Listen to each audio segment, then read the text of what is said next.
오늘 우리가 함께 나누는 그런데 이야기의 핵심은 뭐냐면 변질이에요, 변질. 오늘 겁쟁이 기드온의 변질이라는 제목을 제가 설교 제목 적어놨는데 변질. 우리가 지금 기드온의 변질을 마주하게 되는 거예요.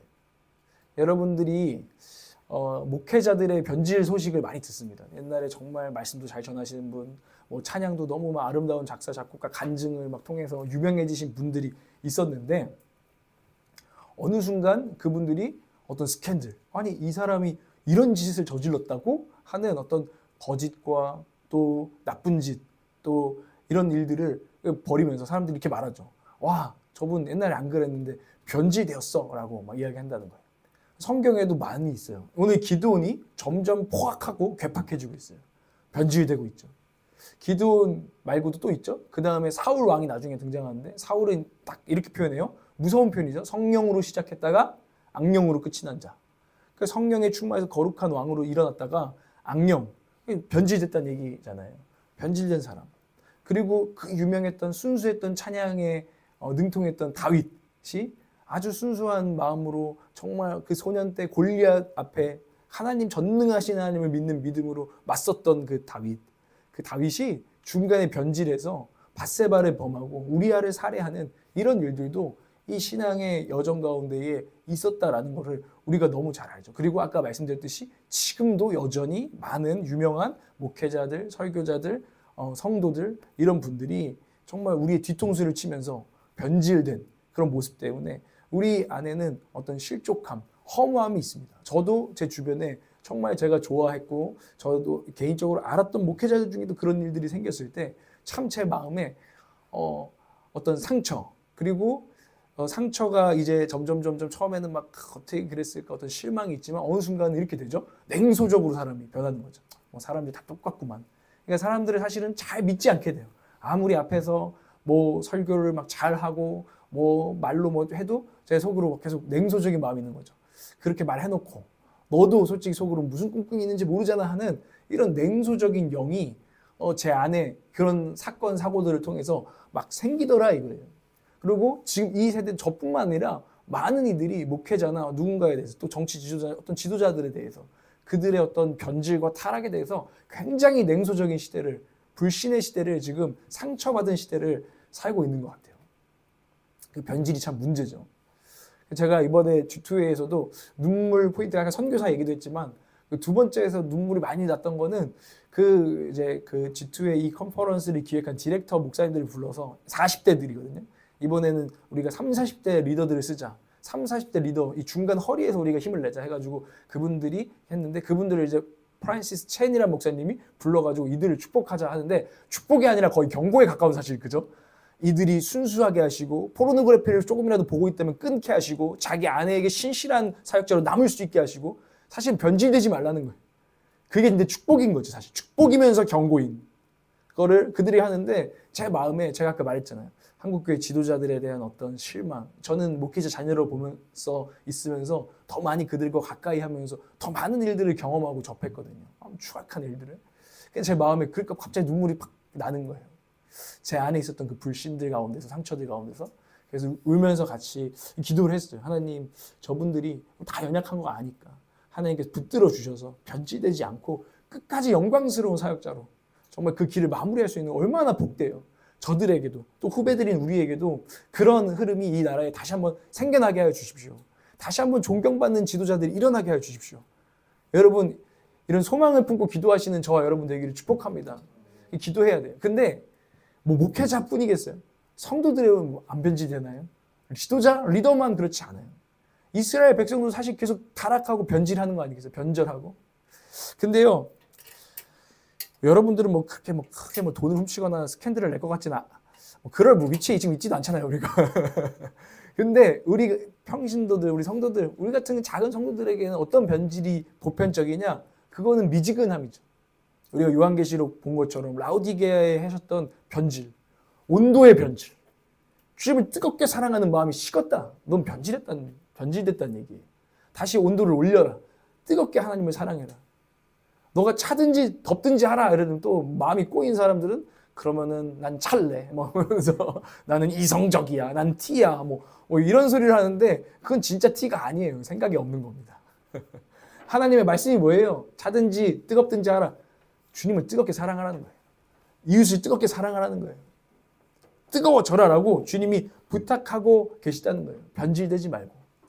여러분 마지막 때가 오면요. 정말 그 말이 있잖아요. 사랑이 식어질 것이다. 하나님을 향한 사랑, 이웃을 향한 사랑, 이 교회를 향한 사랑, 공동체를 향한 사랑이 식어질 것이다. 정말 주님께서 마지막 때 신부의 기름을 준비해라. 기름이 타야 뜨거워야 뭘 불을 밝히고 기다릴 거 아니에요. 여러분 기름이 준비되고 여러분 안에 뜨거운 마음이 날이 갈수록 깊어지기를 축복합니다. 저 여러분에게 오늘 정말 하나님 기도해야 돼요. 우리가 교회를 시작했는데요. 하나님 정말 미적지근한 교회가 되지 않기를 원합니다. 그런 성전이 되지 않기를 원합니다. 여호와의 불이 살아있는 우리가 찬양했는데 나의 마음 주의 성전이 되어 제 마음에 정말 주님을 향한 사랑이 뜨겁게 불타고 있고 제사장들이 매일 그 성전에 가서 불을 피웠잖아요. 앞에 번제단에도 불을 피우고 안에 등잔대에도 늘 기름을 갈아치우면서 절대로 불이 꺼지지 않게 했는데 하나님 그 상징이 우리 안에 또 하나님이 있어서 하나님을 향한 뜨거운 사랑이 있고 하나님을 사랑하지 않으면 분별력을 잃어요. 하나님을 사랑하는 게 줄어들면 사람들이 분별력을 잃고 돈을 사랑하고 다른 어떤 거를 사랑하면 쓸데없는 짓을 하고 사람들은 옆에서 보면 쟤 왜 저래? 다 알고 있어. 근데 눈이 하나님을 사랑하는 뜨거운 눈을 잃어버리면 빛을 잃어버리니까 막 분별력을 잃고 행동하더라고요. 여러분 하나님을 사랑하는 뜨거운 마음을 우리가 유지해야 합니다. 그런 교회가 되어야 합니다.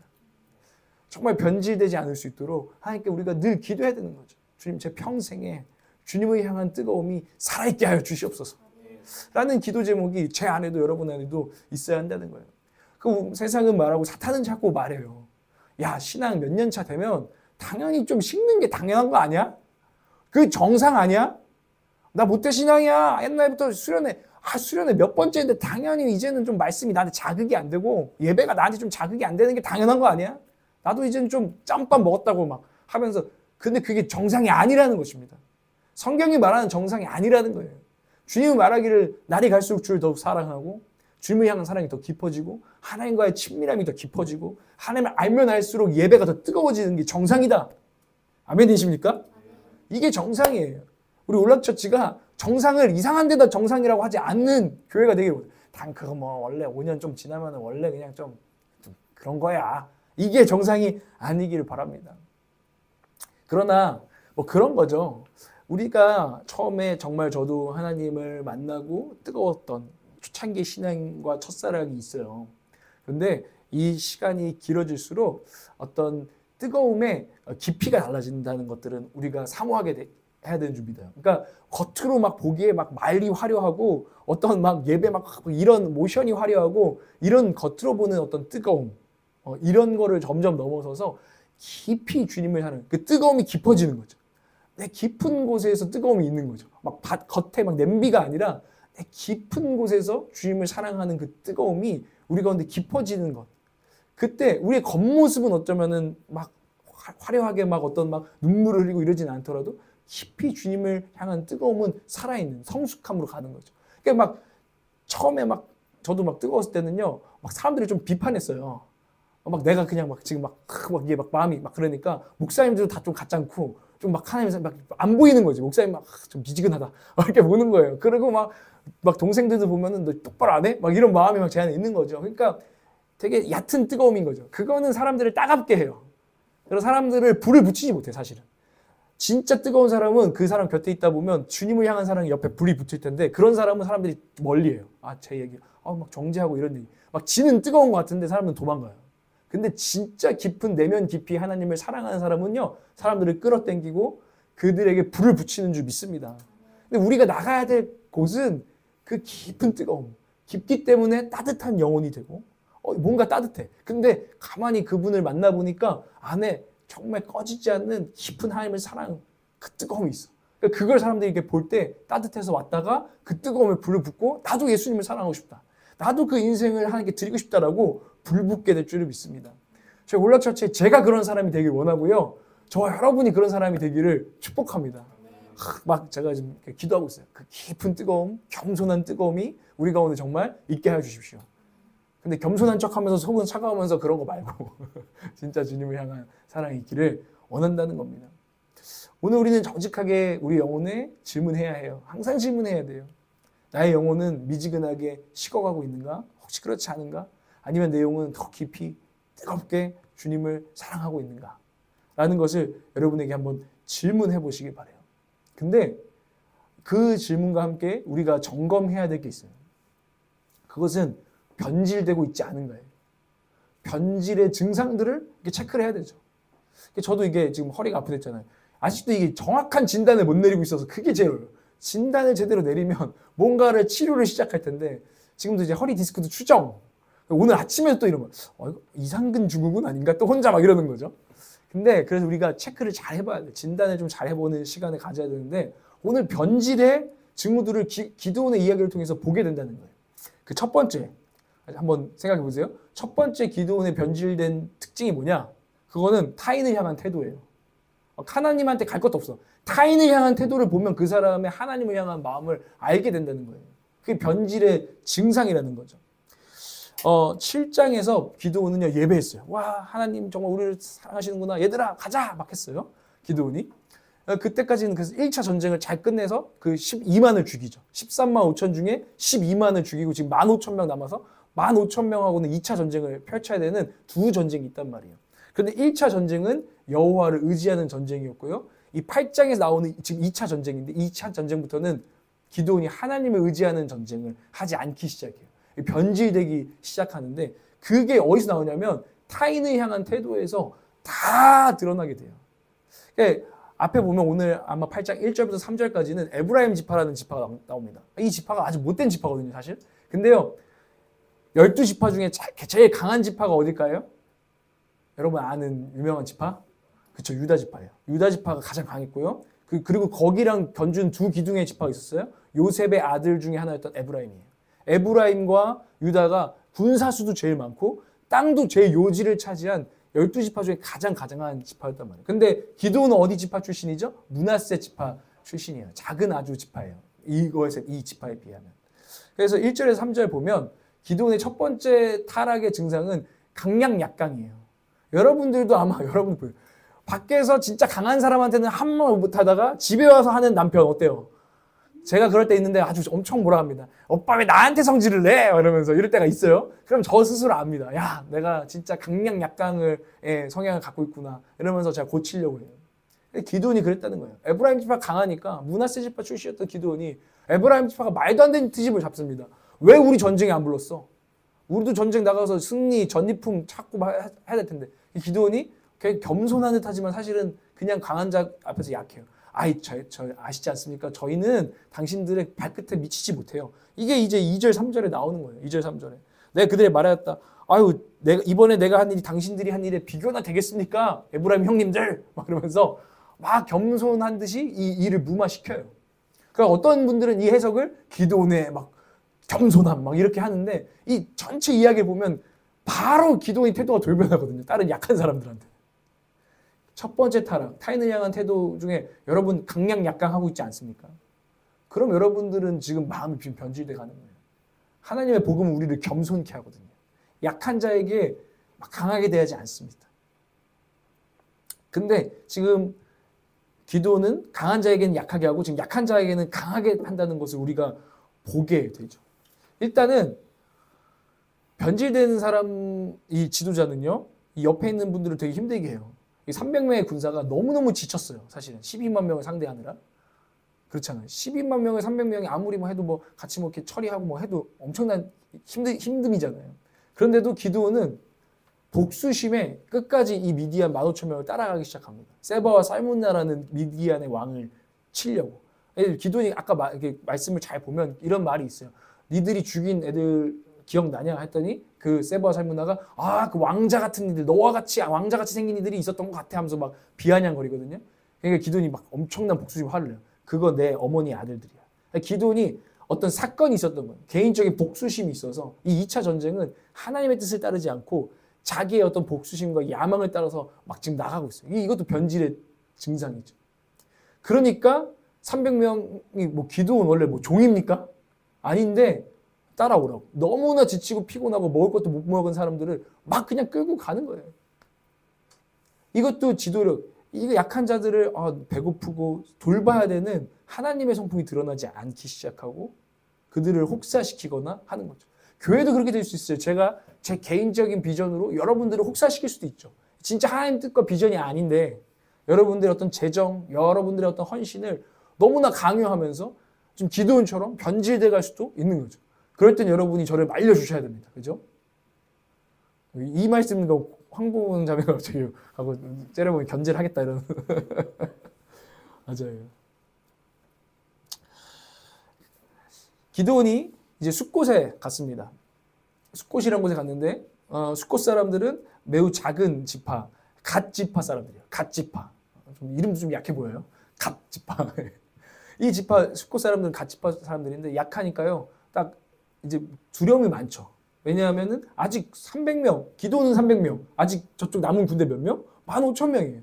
야, 네가 아직 다 이긴 것도 아닌데 너한테 기도원이 요청한 게 뭐예요? 우리 지금 배고프니까 빨리 군량미 내놓으라는 거잖아요. 근데 숫곳이 사람들이 아니 줬다가 이거 전쟁 아직 끝나지도 않았는데 잘못되면 돌아와가지고 미디안 애들이 우리 또 그 막 더 막 공격하면 어떡하지? 두려움 때문에. 두려움 잘못된 건 맞아요. 그 두려움 때문에 기도원에게 먹을 걸 줄 수 없다고 합니다. 그러니까 기도원이 근데 야마가 돌아요. 그죠? 야마가 돌아서 뭐라고 합니까? 이 변질의 또 다른 특징인데요. 타인을 향한 태도에서 거친 말을 내뱉습니다. 니들을 내가 돌아오면 들가시와 찔레로 찢을 거야. 기도원이 겁쟁이였던 놈이 언제 이렇게 변해가지고 폭력적인 말을 쓰기 시작했습니다. 거친 말을 쓰기 시작했어요. 혓바닥에서 옛날 에브라임은 설득했어요. 제가 그래도 이러지 않습니까? 겸손하게 그래도 설득했어요. 그런데 이들은 설득하지 않아요. 하나님의 전쟁입니다. 도와주십시오. 겸손하게 막 설득하고 뭐 호소하지 않아요. 그래? 너 나중에 이따 보자. 내가 돌아올 때 찔러 죽인다. 그 다음 분우엘이라는 곳에 갔어요. 거기도 안 줬어요. 뭐라고 합니까? 거기 망대가 있었는데 이 집들 내가 헐어버릴 거야. 여러분 우리가요. 저도 그래요. 제가 보니까 성경에서 왜 이렇게 혓바닥을 다스리라고 하는지 제가 알 것 같아요. 우리가 분노한다고 막 욕짓거리를 내뱉고 막 죽여버리고 싶네. 그냥 막 다 때려 부시고 싶네. 저도 그럴 때가 많이 있거든요. 한 대 치고 싶네. 말이 다스려지지 않는 순간, 거친 말이 다스려지지 않는 순간, 입에 재갈을 물리지 않는 순간 변질이 시작되고 있는 걸 우리가 느껴야 돼요. 오늘 말씀을 통해서. 지금 기도원의 지금 말이요. 너무나 거칠어졌어요. 뭐 뻑하면 다 죽여버리겠대. 누가 그러더라고요. 혀는 뼈가 없지만 혀는 뼈가 없어요. 뼈가 없어요. 근데요. 뼈를 상하게 하는 게 혀래요. 남의 마음과 심령을 막 비수 꽂아가지고 혓바닥 잘못 딱 비판하고 정죄하는 말, 사람들을 막 하는 말, 그런 말이요. 사람의 뼈를 상하게 한대요. 얼마나 무섭습니까? 그래서 성경 전체에서요. 혀를 얼마나 조심하라고 하는지 몰라요. 여러분 혓바닥을 조심하시기를 주님을 축복합니다. 여러분의 혓바닥이 막 돌아가기 시작할 때는 여러분 경계하시기 바라요. 변질되고 있구나. 뭔가 하나님을 떠나고 있구나. 그래서 빨리 정신을 차려야 됩니다. 근데 왜 이러지? 말뿐이잖아. 이런 말 하지 마세요. 성경대로 그냥 생각하세요. 그런 말을 하는 건 옳지 않습니다. 그래서 저 여러분이 혀를 잘 다스리기를 좀 축복합니다. 그래서 8장 7절에도 8장 9절에도 다 이 험한 말을 이 기도원이 내뱉었고 그게 유명한 말이 있죠. 말이 씨가 된다. 말이 씨가 됐어요. 말이 자존심이 됐어요. 내가 뱉은 말이 있으니까 니들 와서 진짜 내가 왕처럼 굴 거야. 하고 기도원이 진짜로 찢었습니다. 77명 명단을 딱 이제 한 명 이제 숫곳 소년 한 명 잡아서 야 명단 다 적어. 살려주세요. 77명 다 적었어. 다 불러가지고 찔레가 어떻게 했는지 모르겠어요. 찔레가 가시고 그들을 찢었다는 게 굉장히 상당한 수치를 주고 어떤 폭력을 쓴 것 같습니다. 그리고 분우엘에 가서는 더 심해집니다. 죽였습니다. 처음으로 사사기 동족을 죽이는 사사가 기드온입니다. 이게 기드온의 타인을 향한 태도가 너무너무 변질됐다라는 것을 보게 돼요. 여러분 오늘 말씀을 통해서 오늘 우리가 이제 추석 명절인데 가족을 볼 때요.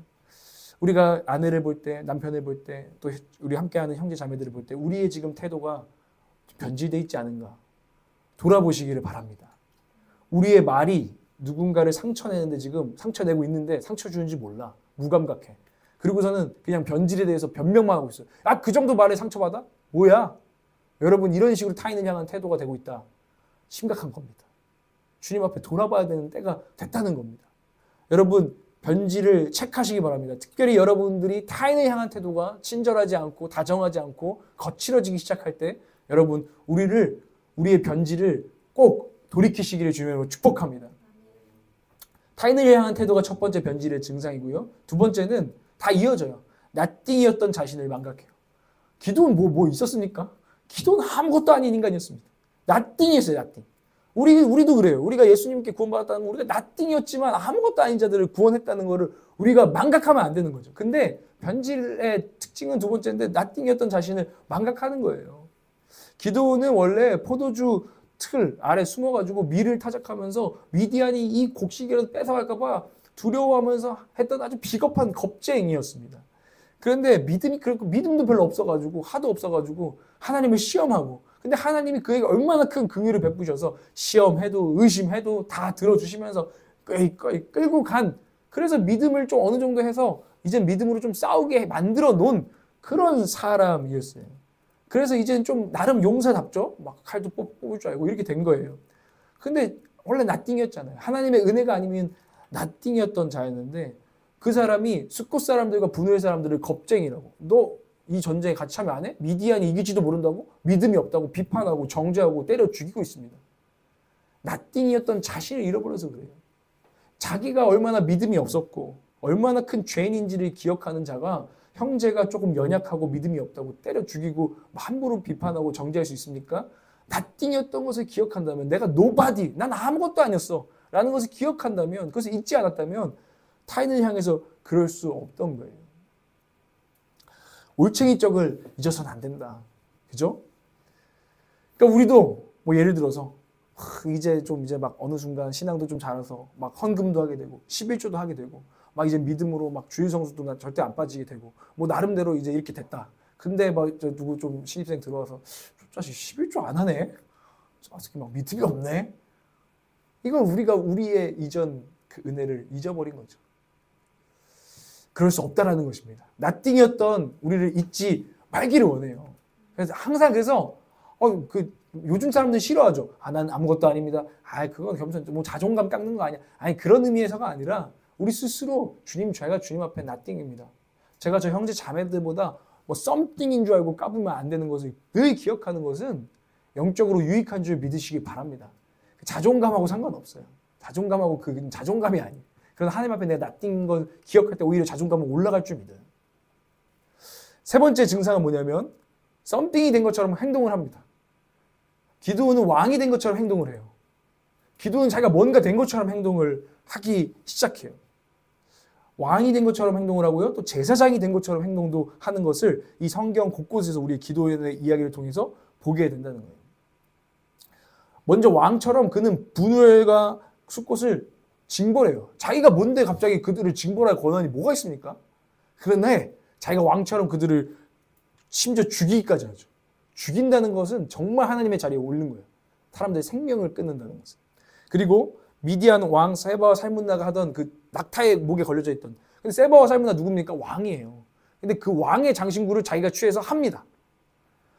그리고 그가 또 이런 이야기가 나와요. 자주색 옷을 빼앗았고, 그리고 그 낙타목에 있는 사슬을 빼앗아서 자기가 취해서 했다고요. 자주색 옷은 왕의 옷이에요. 자주색이라는 생각은, 그래서 예수님도 나중에 그 자주색을 이렇게 입히거든요. 이 성경에서 자주색은 왕의 색깔인데 그것을 기드온이 자기가 취합니다. 그리고 나서 금을 모아오러 갑니다. 미디안 사람들 금을 모아오라고. 여러분들이 나에게 정말 고마우면 금을 모아오세요 라고 행동을 합니다. 그래가지고 몇 세겔이요? 1700세겔. 이게 20kg 되는 금이에요. 20kg 되면 금 얼마 안 되는 것 같은데요. 엄청난 양이고 지금으로 환산해도 엄청난 돈이에요. 그 돈은 한 개인의 재산으로 별로 필요 없는 돈이고요. 정말 왕의 국고에나 왕의 어떤 창고에나 있을 만한큼 그 재산을 자기가 취합니다. 이게 다 지금 자기가 썸띵, 왕이 된 것처럼 행동하는 증거죠. 그리고 결론적으로 또 자기 제사장이 된 줄 알고 에봇을 만들어요. 에봇은 제사장 레이지파 사람이 입는 건데 이 기드온은 므낫세 지파 사람이에요. 근데 에봇이 뭐가 필요합니까? 근데 금으로 그냥 에봇도 아니고 금으로 에봇을 하나 만들어 오라는 거예요. 만들어 와가지고는요, 자기의 고향 성읍인 오브라에다가 그것을 딱 전시해요. 기도원이 이렇게 전시를 하니까 사람들이 와, 우리 진짜 위대한 승리를 막 기념하고 하면서 사람들이 거기로 와서 마치 성지순례 하듯이 이 오브라가 돼버린단 말이에요. 그런데요, 반대로요, 사실 하나님의 언약궤는 이때 어디 있었냐면 실로라는 도시에 있었습니다. 이 오브라는 강성해지고 실로는 종교적으로 약해지는 거죠. 진짜 영광을 받아야 되는 이곳이 지금 오브라에게 나눠져 있습니다. 그러니까 지금 기드온은 결국 하나님이 받으셔야 될 실로로 가야 될 그 영광을 오브라로 자기에게로 사실 나누고 있는, 자기가 뭔가 된 것처럼, 썸띵이 된 것처럼 지금 행동을 하고 있다는 거예요. 근데 딱 한마디로 요약할까요? 지금 기드온의 변질의 특징은 뭐냐면 내가 대접받아야 된다는 생각이 있다는 거예요. 내가 이만큼 했잖아. 그러니까 난 대접받아야 돼. 내가 이 나라에서 이만큼 공을 세웠잖아. 그러니까 난 이 정도 대접을 받아야 돼. 우리가 똑같이 우리의 변질의 증상은 내가 이 공동체에서, 내가 가정에서, 내가 어디에서 섬기는 자가 아니라 대접받아 마땅한 자라고 우리가 여기는 순간 우리는 변질하기 시작한다라는 것입니다. 여러분, 듣기 싫겠지만 성경은 말해요. 대접받기를 좋아하지 말라고. 누구든지 네가 대접받기를 원하는 자는 누구를 대접하라고 오히려 섬기라고 말씀합니다. 그러므로 말미암아 내가 대접받아야 될 someone이 아니라 something special이 아니라 내가 섬기는 자로 쓰라고 성경은 말한다는 거예요. 누가복음 14장에도 예수님께서 우리에게 말씀하십니다. 너희가 어떤 파티에 가거든 절대로 높은 자리에 앉지 마라. 그럼 넌 부끄러움을 당하게 될 거야. 당신이 뭔데 여기 앉아있지? 저기 끝자리로 가십시오. 이렇게 될 거야. 근데 너가 애초에 섬기는 자, 끝자리, 섬기는 자, 서빙하는 그 자리에 있다면 왜 당신이 거기 있냐고 하나님께서 너희를 높일 것이다. 이게 영적인 것이다 하면서 절대로 너희들은 높은 자리에 앉지 말고 섬기는 자리에 가라. 그게 단순히 무슨 오늘도 같이 카페 갔는데 이따가 또 절대 그런 게 아니에요. 중요한 절대 아니에요. 이게 아니라 섬기는 자리를 말하는 거죠. 섬기는 정말 자리. 대접받는 자리가 아니라. 근데 우리가 변질될 때는 내가 왜 이런 대접을 받아야 돼? 막 이런 말을 하기 시작하고 난 이 정도 대접을 받아야 돼. 제가 오늘도 추석인데 뭘 받아야 돼? 이러면 이게 대접받는 거잖아요. 말이 안 되는 거잖아요. 그죠? 근데 가끔씩 목사님들 보면 설교할 때도 있어요. 추석인데 성도들이 안 갖고 이럴 때도 있어요. 근데 그게 변질이라고요.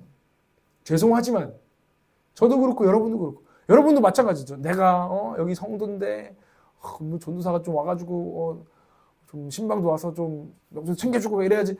대접받기를 좋아하지 않으시기를 주여 축복합니다. 상호 안에. 그렇다고 서로 나누고 섬기지 말라 이게 아니에요. 서로 섬기라는 거예요.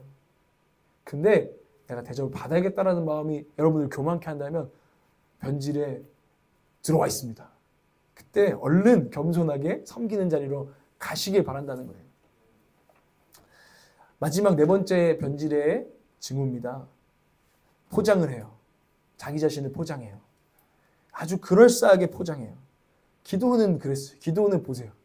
기도원은요, 하나님의 이름으로 자기를 포장하고 거룩한 명분으로 자기를 포장하고 겸손한 것처럼 보이는 포장을 사용을 한다 이 말이에요. 이 기드온이 300명을 끌고 아까 2차 전쟁 하잖아요. 300명을 이제는 좀 돌아가라 할 수 있었어요. 이 미디안은 갔잖아요. 이 민족의 위기는 끝났어요. 근데 자기 복수심이 있어서 300명 끝까지 출격해서 세바 300만 잡아야 돼. 배고프고 너무 힘들지만 그게 따라가죠. 근데 기드온이 포장한 명분이 뭐예요? 명분이 있는 거죠. 이건 거룩한 전쟁이에요. 하나님의 전쟁이에요. 근데 사실은 나의 전쟁이었어요. 나의 전쟁이면서도 하나님의 전쟁으로 명분으로 포장을 합니다. 그리고 수꽃과 분노의 사람들에게도 지 복수심에 내가 돌아오면 하나님이 내 손에 이들을 붙여주실 텐데 그럼 너희들 죽는 거다. 이랬어요. 하나님이 어리둥절. 그지? 아닌데? 근데 하나님의 이름으로 내가 너희들을 벌 줄 거야. 하나님의 이름으로 이거를 개인적인 것들을 포장해요. 아주 영리하죠. 그리고 사사기 8장 23절에 보면 겸손으로 자기를 포장합니다. 사사기 8장 23절 한번 보겠습니다. 시작. 너는 그들에게 말하였다. 나는 여러분을 다스리지 않을 것입니다. 나의 아들도 여러분을 다스리지 않을 것입니다. 오직 주님께서 여러분을 다스리실 것입니다. 기드온이 설교는 이렇게 한 거죠. 주님이 제가 아니라 주님이 여러분을 다스리는 것입니다 하고 설교는 했어요. 고백은 했어요. 말은 했어요. 근데 그 뒤에 그런데 여러분이 정 고마우시거든 금을 모아오세요. 에봇을 하나 만들겠습니다. 바로 이래요. 이 고백이 진실한 것입니까? 포장입니까? 포장이죠. 그의 삶은 전혀 따라가지 못했어요. 거룩한 말들을 쏟아놓고 종교적인 말들을 쏟아놓고 뭔가 영적으로 자기를 보이는 말들은 쏟아놨지만 삶과 태도는 전혀 따라가지 아니하고 그저 포장만 멋스럽게 있어 보이게 거룩해 보이게 포장을 하고 있다는 거예요. 여러분 포장지가 많아지고요. 혓바닥이 자꾸 길어지고요. 내 어떤 이거를 막 자꾸 변명하려고 내가 막 이거 한 이유는 이래서 그렇고 저렇고 자꾸 포장이 길어질 때도 우리의 변질을 의심해 봐야 됩니다. 내가 왜 이렇게 막 쓸데없이 변명을 이렇게 많이 늘어놓지? 내가 막 되게 막 이걸 왜 이렇게 많이 하고 있지? 내가 뭔가를 지금 숨기고 싶구나. 내가 지금 포장지로 이것을 가릴 수 있다고 생각하고 있구나. 사실 내 안에 어떤 뭔가가 변질되어 있을지도 모르겠구나. 그러고 나니까 그가 하나님을 막 망령되이 일컫는 거예요. 그가 금을 모아오고 뭐 그 다음에는 왕처럼 행동해서 아내를 엄청 많이 거느려요. 그 당시 이방인 왕들이 했던 것처럼. 아, 내가 이 정도 되니까 이 정도 아내는 취할 수 있지. 70명의 아들을 낳아요. 전무후무하게. 이 왕들이 하는 짓이거든요. 왜냐하면 자기 세력이 많아야 나라를 다스리기 좋기 때문에. 왕들이야. 근데 사실 하나님은 절대로 아내를 많이 두려고 하지. 신명기에 왕에 대한 말씀이 있어요. 왕은 아내를 많이 두지 말지니. 근데 하나님을 쫓는 왕이 아니라 이방 왕들처럼 막 굴기 시작한다는 거예요. 그리고 나서는 첩까지 두죠. 그것도 첩도 어떤 여자를 세겜의 여자를 데리고 오는데 가나안 여자예요. 하나님께서 가나안과 절대 혼인하지 말라고 말씀하였지만 기드온은 하나님의 말씀으로 컨트롤되지 않는 진짜 자기가 진짜 왕이 된. 말은 나는 왕이 아니고 너희를 다스리지 않다고 하지만 행동과 삶과 모든 건 왕이에요. 포장만 그럴듯하게 하고 있는 거예요. 그리고 나서 결정적으로 그 가나안 여자를 취해서 아들을 낳아서 이름을 뭐라고 합니까? 아비멜렉. 아비멜렉 이름 뜻이 뭔지 아세요? 너무 유명한데? 나의 아버지는 왕이시다. 그러니까 자기 아들인데 자기가 아버지잖아요. 기드온이. 나의 아버지는 왕이시다. 이게 사사기가 보여주는 메시지. 기드온이 말은 그렇게 했지만 삶과 모든 태도는 모두 포장일 뿐이었고 그는 왕이었다 사실. 그는 자기가 왕이 되었다. 왕이 되어버렸다라고 이야기를 합니다. 여러분 포장을 더 한다고 변질된 음식이 돌아옵니까? 오늘 택배를 시켰는데 아내가 보니까 여러 바퀴 썩었어요. 실제 일이 아닙니다. 그래서 제가 여보 괜찮아. 저희 가서 새 스티로폼 박스를 가져와. 그리고 내가 이거를 다시 넣으면 변질된 게 돌아옵니까? 그렇지 않아요. 변질된 부분을 꺼내서 드러내서 내용물을 바꿔야 되는 거죠. 근데 우리는 자꾸 포장을 많이 한다. 특히 우리의 영혼이 변질돼 갈 때. 네 가지 징후를 한번 봤습니다. 타인을 향하여 높아진 태도, nothing이었던 자신을 잊어버리는 것, 마치 썸띵이 된 것처럼 행동하고 대접을 바라는 것, 종교적인 위선과 포장지가 점점 많아지는 것. 이때 내 영혼을 점검해야 된다. 내가 변질됐구나. 이게 오늘 우리에게 보여주는 하나님의 참 날카로운 메시지입니다. 그럼 이제 어떻게 해야 되느냐? 기드온이 어떻게 했어야 되는가? 이것을 우리가 마지막으로 생각해 보겠습니다. 기드온은 돌아갔어야 돼요. 어떤 자리냐면 그의 포도주 틀로, 그 겁쟁이 시절에 포도주 틀에서 밀을 털던 시절에 그 포도주 틀로 돌아갔어야 돼요. 그리고 그 겁쟁이인데 갑자기 하나님이 짠 나타나셔서 겁쟁이한테 은혜로 부르시면서 큰 용사여 내가 너와 함께하리라 하시면서 그 바위에서 예배드렸던 바위에서 여호와 샬롬이라는 제단을 쌓았던 그때로 그는 돌아갔어야 됐어. 초심을 찾기 위해서 본질을 찾기 위해서 돌아갔어야 한다는 것입니다. 그리고 그 포도주 틀은 나중에 포도주 틀과 이 바위는요 이 사사기가 아주 꼼꼼하게 짜여져 있거든요. 그 오렙과 스앱을 포도주 틀과 바위에서 쳐 죽이거든요. 그것도 기억했어야 되는 거예요. 포도주 틀과 바위를 보면서 이 승리는 내가 한 게 아니라 하나님이 주신 거지. 겁쟁이였던 나를 하나님이 정말 기적처럼 쓰셔서 하나님의 능력으로 이기게 하신 거지. 이 포도주 틀은 나의 겁쟁이였던 나를 보여주고 또 하나님의 은혜로 전적인 승리가 있었음을 보여주는 것이 포도주 틀이었다 이 말이에요. 기드온이 그 포도주 틀로 돌아갔어야 되는 거예요. 내 초심을 찾기 위해 본질을 찾기 위해. 그게 정답이었어요. 가서 맞아 나는 포도주 틀에서 겁쟁이였어. 난 나띵이었어. 난 노바디였어. 라는 것을 기억했어야 한다는 것이고 그리고 이 모든 것은 은혜였어 라는 것을 기억했어야 된다는 거예요. 근데요 지금 저와 여러분에게도 돌아가야 될 곳이 그래서 있어요. 그것이 십자가라는 우리의 초심과 본질을 찾게 하는 장소, 상징, 표가 십자가예요. 우리는 본질, 내가 나띵이고 노바디였다는 것을 기억하기 위해 십자가로 오늘도 나아가야 돼요.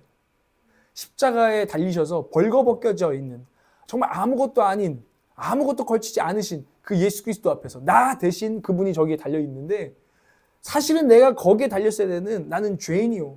나는 아무것도 사실은 가질 수 없는 사람인 것을 다시 기억하고 난 노바디였다는 것을 기억해야 된다는 것입니다. 그게 내 본질이었구나. 십자가를 볼 때마다 그것이 깊이, 더 깊이 새겨져야 되는 줄을 믿습니다. 이게 우리가 변질되지 않을 소망이요. 붙들 십자가예요. 그리고 이 십자가는요. 거기서 끝나지 않고 우리에게 초심, 나는 주님께 아무것도 드린 게 없고 나는 의인이 아니고 내 삶을 주님께 드리기엔 너무나 부끄러운 삶이지만 주님은 나를 구원하셨다. 모든 것은 은혜였다. Everything is grace라는 정말 그 고백으로 돌아가게 하는 것이 십자가인 줄 믿습니다. 여러분, 하나님께서 그 십자가를 통해서 저에게 말씀하시잖아요. 아무것도 아닌 저를 사랑하신 거거든요. 제가 십자가를 볼 때마다 맞아, 난 아무것도 아닌 사람인데 주님은 나를 사랑하셔. 정말 난 아무것도 아닌 사람인데 그 사랑하는 그 아들 예수 그리스도를 나띵이고 노바디 같은 나를 위해서 죽게 하시다니, 내어주시다니, 그것은 너무나 은혜예요. 사실 나는 검은 사람인데 하나님은 검지만 아름답다고 나를 말하고 계셔. 모든 것은 은혜야. 내가 무엇이 간대? 주님은 지금 마치 사실은 노바디인 나를 내가 하는 게 아니라 하나님께서 전 진짜 아무것도 아닌데요. 아니 근데 넌 나에게 something special 하다고 말씀해 주시는 것. 이 모든 것이 은혜였다는 것을 우리가 다시 붙잡아야 되는 것. 근데 그것을 십자가 앞에 나가서 붙들어야 한다는 것입니다. 정말 그래요. 제가 오늘도 말씀을 준비하면서 제가 막 지난 봤을 텐데 제가 마지막 응답송을 이제 항상 고르다가 혼자 틀고 한번 불러봐요. 하나님의 은혜. 근데 와서 방해해가지고 좀 근데 막 눈물이 막 나고 있는데 갑자기 와서 막 갑자기 성악 버전으로 갑자기 같이 나도 이 찬양 좋아해. 막 하나님의 은혜 막 이러고 와가지고 내가 눈물을 자꾸 그래 막 이랬는데 은혜예요, 은혜. 하나님 제가 이 올락처치에서 섬기게 하신 것이 너무나 큰 은혜입니다. 제가 정말 아무것도 아닌 사람을 하나님께서 하나님의 말씀 전하는 자로 또 사용해 주시는 것은 너무나 큰 은혜입니다. 저희 집은 정말 아무것도 사실 없던 곳인데 새로운 집을 주셔서 정말 이곳에서 매일 일용할 양식을 주시고 정말 따뜻한 집을 주시고 모든 것들은 제게 과분한 것이고 모든 것은 은혜입니다. 하나님 기억할수록 제 삶 가운데 모든 것이 은혜입니다. 라는 고백을 십자가 앞에서 안 할 수 없습니다. 십자가 앞에서 안 할 수 없습니다. 그런 나를 써주신다는 것은 더 큰 은혜입니다. 그래서 저는 주님께 헌신하기를 원합니다. 요즘 그런 마음이 계속 들어요. 주님 제 삶을 써주세요. 써주세요.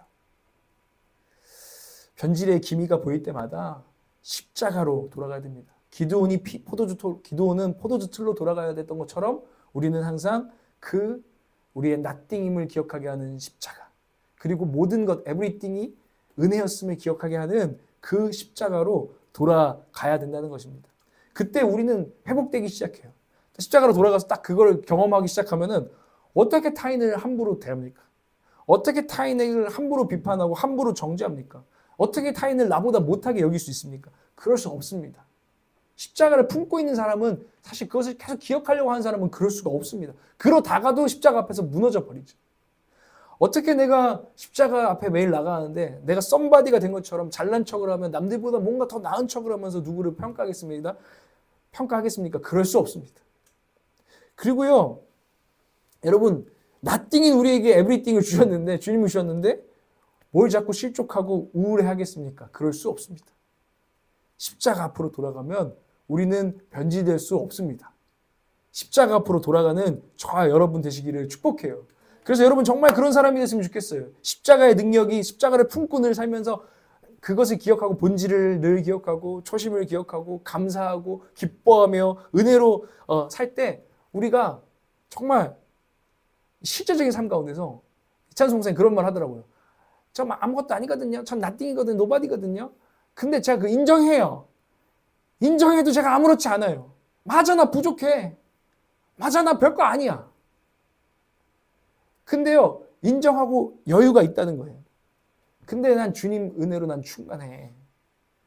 그래서 난 여전히 목회를 몇십 년 해도 여전히 여러 가지 면에서 부족하지만 그것 때문에 내가 열등감을 갖고는 하지 않아요. 이런 고백을 하시는데요. 맞아요. 정말 그런 사람 우리 됐으면 좋겠어. 여러분, 저도 너무나 연약해요. 제가 스트롱맨이 아닙니다. 아내의 정말 작은 비판에도 제가 받아들이지 못해요. 잘 인정하지를 못해요. 왜요? 제가 약해서 그래요. 은혜 안에서 아직 약해서 그래요. 근데 남자들이요, 강한 남자가 되시기를 주님을 축복합니다. 저와 여러분이, 형제들은 뭐 따로 모임을 좀 했으면 좋겠어. 강한 남자 프로젝트 뭐 이런 거를. 그래서 아내가 뭐라 하든 누가 뭐라 하든 그 뭔가 때로는 막 좀 싫은 소리를 하든 그거를 넉넉하게 십자가 앞에서 강해져서 그냥 누가 또 여러분이 또 저의 목회에 대해서 뭐라 할 수도 있겠죠. 그래도 아 그렇습니까 하고 그냥 받아들이고 인정하고, 그럼에도 불구하고 우리의 자존감이 무너지는 것이 아니라 하나님께서 여유 있는 태도. 아 그래, 나 맞아, 나 못해, 나 좀 그래, 근데도 나 하나님의 은혜로 좀 살아가는 거야. 그러니까 니들이 좀 봐줘, 잘 해볼게 할 수 있는 여유가 저와 여러분 가운데 있기를 원해요. 별거 아닌 거에 시험 들고 무너지고 막 자존감이 무너지고 실족하고 이런 우리의 연약한 영혼이 아니라 십자가의 능력으로 진짜 강한 영혼이 되시기를 주님의 이름으로 축복합니다. 그래서 여유 있는 사람이 좀 되자 이거죠. 뭐 좀 해도 막 여유가 없어가지고 막 다 막 날카롭게 받아치는 사람이 아니라 그걸 좀 그걸 농담하면서 그냥 받을 수 있는 그런 사람으로 성숙해 가는 저와 여러분 되기를 원한다는 거예요. 그거는 훈련인 거죠. 십자가에 매일 서는 훈련. 내가 나띵이지만 모든 것이 은혜였음을 기억하는 십자가 앞에 매일매일 나아가서 그 능력으로 살아내는 훈련을 할 때 우리의 영혼은 그렇게 변화될 줄 믿습니다. 추석 명절인데요. 또 이렇게 어디 갔다가 또 어른들이 또 싫은 소리 하거나 어른들이 또 아쉬운 소리 하거나 그럴 때도 여유 있게 좀 받으시고 추석 명절을 망치지 마시고 화이팅 하시기를 주님 축복합니다. 여러분, 바울처럼 고백했으면 좋겠어요. 마지막 이 말씀 읽고 우리 찬양하겠습니다. 고린도전서 15장 8절에서 9절입니다. 한번 반주 좀 해주시겠어요? 한번 이 말씀을 한번 봤으면 좋겠어요. 한번 읽어볼까요? 고린도전서 15장 8절에서 9절입니다. 시작. 그런데 맨 나중에 다리 차지 못하여 난 자와 같은 나에게로 나타나셨습니다. 나는 사도들 가운데서 가장 작은 사도입니다. 나는 사도라고 불릴 만한 자격도 없습니다. 그것은 내가 하나님의 교회를 박해했기 때문입니다. 바울은요, 인생 마지막에 이런 고백들을 하고 있는 거예요. 참 너무나 멋진 고백입니다. 저도 기도하기는 제 사역과 제 인생을 마감할 때 이렇게 고백할 수 있었으면 좋겠다라고 생각하고 있는 고백인데요. 그 다음에 나와요, 사실. 근데 먼저 인정하죠. 그는 자기의 본질을. 나는 미수가 같은 존재입니다. 저는 맨 나중에 다리 차지 못하여 난 자와 같은 미수가 막 인큐베이터에 들어있는 건강하지 못한 사람. 맞아요. 제가 그런 사람입니다. 저는 사도들 가운데서도 가장 작은 사도입니다. 더 나아가요, 바울이. 저는 사도라고 불릴 만한 사실 자격도 없던 사람입니다. 자기의 본질을 잃지 않고 고백하고 있어요. 그런데 그 다음에 이 초심, 모든 것이 은혜였다는 Everything is Grace라는 초심을 담대히 선포합니다. 고린도전서 15장 10절 말씀 보겠습니다. 함께 읽겠습니다. 그러나 나는 하나님의 은혜로 오늘의 내가 되었습니다. 나에게 베풀어 주신 하나님의 은혜는 헛되지 않았습니다. 나는 사도들 가운데 어느 누구보다도 더 열심히 일하였습니다. 그러나 이렇게 한 것은 내가 아니라 나와 함께 하신 하나님의 은혜입니다. 아멘. 근데 말하는 건 뭐냐면, 그러나 나는 하나님의 은혜로 오늘의 내가 되었습니다. 그런 자였지만 모든 것이 은혜여서 저는 거룩한 일에 쓰임 받았습니다. 예수 믿게 되었습니다. 거룩한 무리, 성도가 되었습니다. 개역개정에는 더 절절한 표현이 있어요. 내가 나 된 것은 다 하나님의 은혜로 된 것입니다.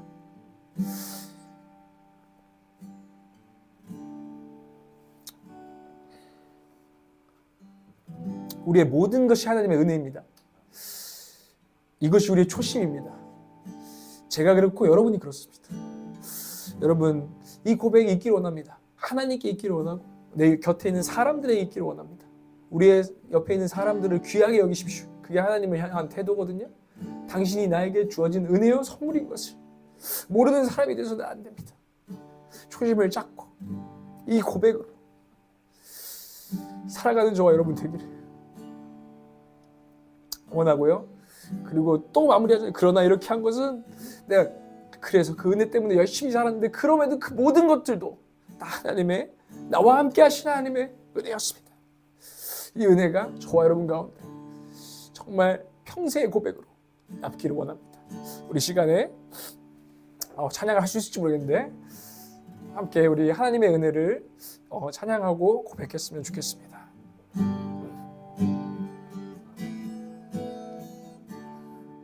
나를 지으신